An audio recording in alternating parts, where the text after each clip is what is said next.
bombard to bombard Caen from naval support. So HMS Nelson basically trundled along up the kind of canal near Caen and bombard it. What plus, of course, the heavy bombardment by the British, by bombers and artillery as well, by Caen, because by the time the British got there, it was it was rubble, just like Monte Cassino was, complete rubble.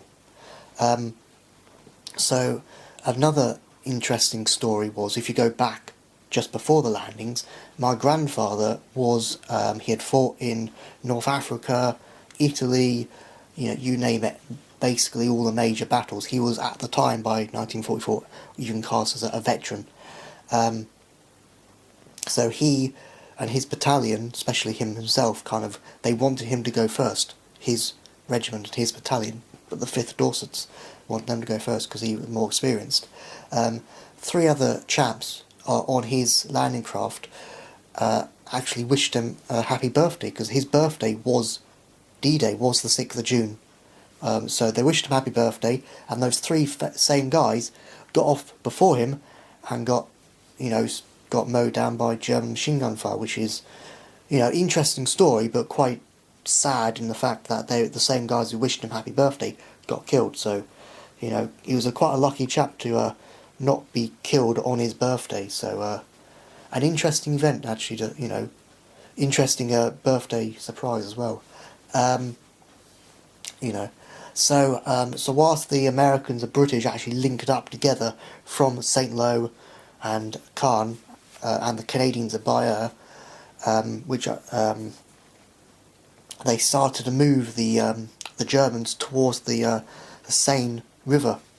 It's basically just after Normandy itself, kind of move them up, and then after that you get them on going into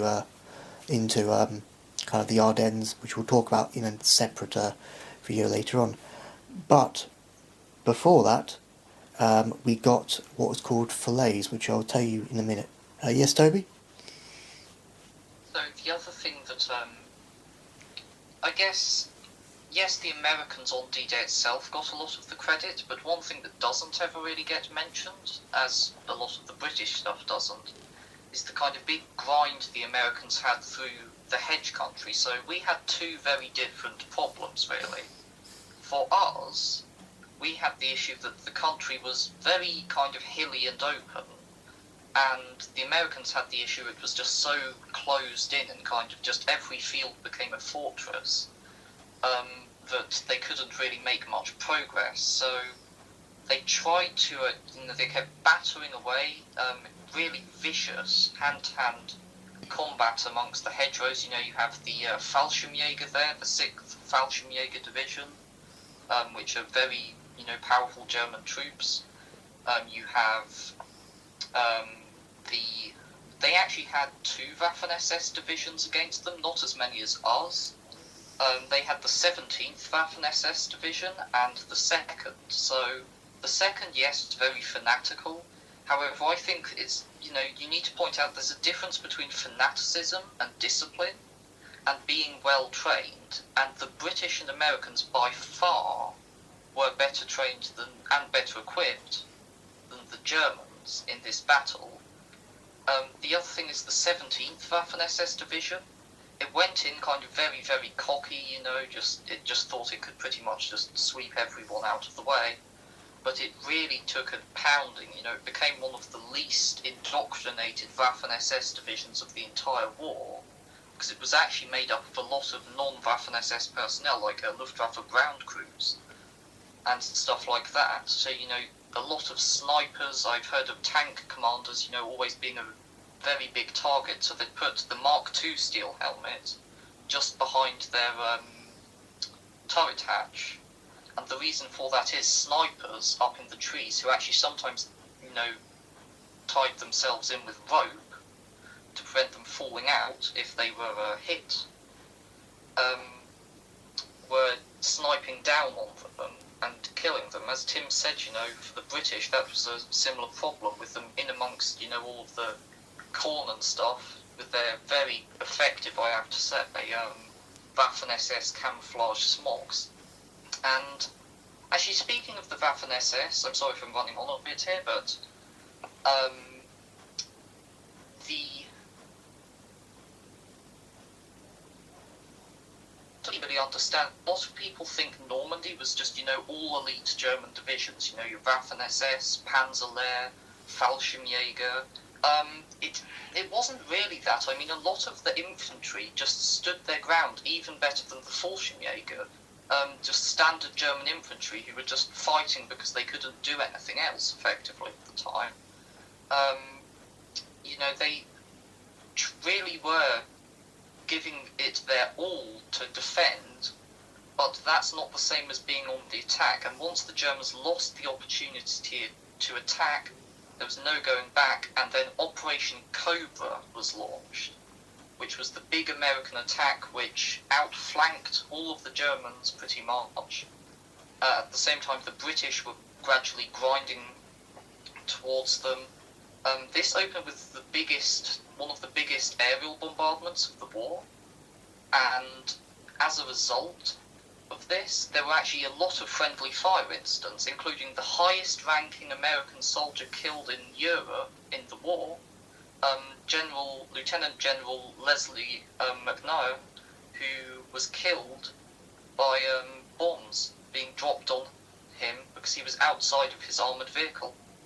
Mm-hmm. So I'll hand it back over to Tim as we go into the end game, Falaise, the killing grounds. Right, thanks, Toby. Yeah, so the Falaise pocket, or the Falaise gap, was from the 17th of August right up to the end of the 21st of August, and you basically got your British and Canadian troops going around that way, the Americans coming from that way, and both linking up together to trap the Germans in a pocket and, get them to surrender.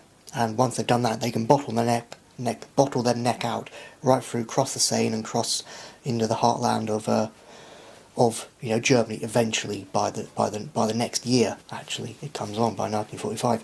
But if you go back to the Falaise pocket, the Americans got really annoyed at the British because they were being very slow, and roughly between 40 and 41,000 Germans actually escaped from the pocket.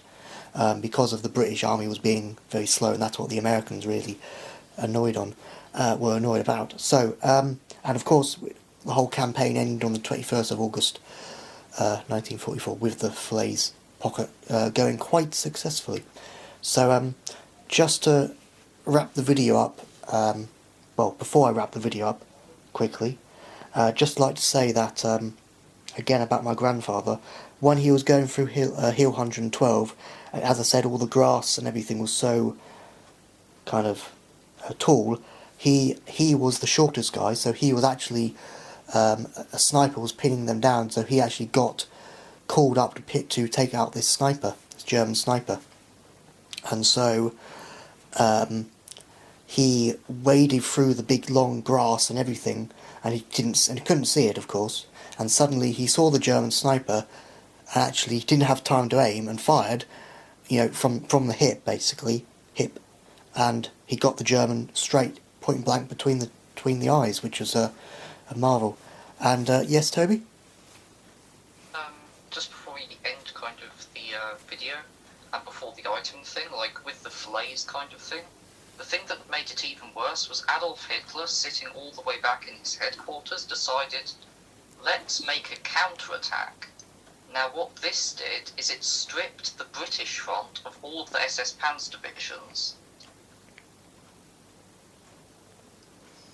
And then, to make matters, he attacked into the pocket, pushed more German troops into the kind of thing. So this just became an absolute slaughter, because the Polish had managed to fight their way up onto high ground, were firing down big artillery guns. Apparently you could walk for hundreds of meters and step on nothing but decaying flesh, according to some.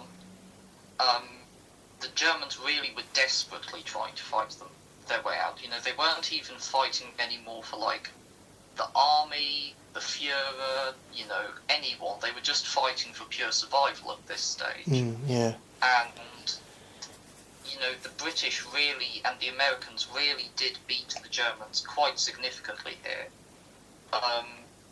You have also in Normandy, I think the counterattack itself was called the Mortain counterattack. It's a slightly smaller thing. Maybe I'll do a separate video on this on my channel once that's going. But in terms